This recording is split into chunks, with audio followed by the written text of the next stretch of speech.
CBS News business analyst Jill Schlesinger is here to try and break down what the tax bill could mean for families. Jill, good morning. This is so important. Let's talk about how do they affect individual families first. So it's really important to understand that this is a bill that is very nuanced. So it matters not just who you are and how much money you earn, but how do you earn that money? Do you have a pass-through organization? Or do you live in a state where you're losing your state and local tax deduction? Do you have a mortgage? How much do you want to? So it's a very strange bill in that in the past when we've done tax reform and tax deductions, and unfortunately I remember 30 years ago, it was a much clearer, this is a winner, this is a loser. This is going to take a long time to really understand who wins and who loses. Okay, the big differences in the two plans. Well, the big differences are going down. We know that the tax brackets are very important. So in the House plan, they have 4 tax brackets. They maintain that top bracket at 39.6. The Senate plan, the House plan goes to 4 brackets, and the Senate plan maintains 7 brackets, but the top bracket goes down. Mortgage interest deduction. House plan says you can only deduct up to $500,000 of mortgage interest. The Senate plan says, no, we're going to leave it at $1 million.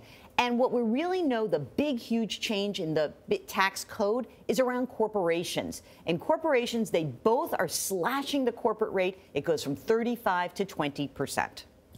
Go ahead. Well, I was going to say tax cuts historically are very popular with both Republicans and Democrats. This one is at 30% approval. Why do you think so many Americans disapprove of this tax cut? I think it's becoming clear that it's very much tilted towards corporations and the wealthiest Americans. You know, if you're upper middle class, you could actually be a loser in this bill. And that's very important to put out there. And if you're the very poor, you could be a loser. And I think when Americans hear that corporations, which have seen great profitability over the last 7 years, stock markets at all-time highs, it's hard to really understand in your belly, why do those corporations need this tax cut? Tax reform is one thing, making a tax code better, simpler, plainer, but an actual gift to corporations at a moment where we are right now, second longest bull market in the history of the United States economy, it's hard to reconcile that.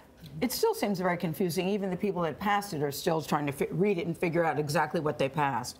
So who really wins and who loses? I heard you talk about 2 losing situations. So who are the winners here? Well, I think if you are the 10th of 1% of an earner, you are a huge winner because we're going to get rid of estate taxations. The tax brackets are going to go down. I think those people win. I think corporations, huge winners.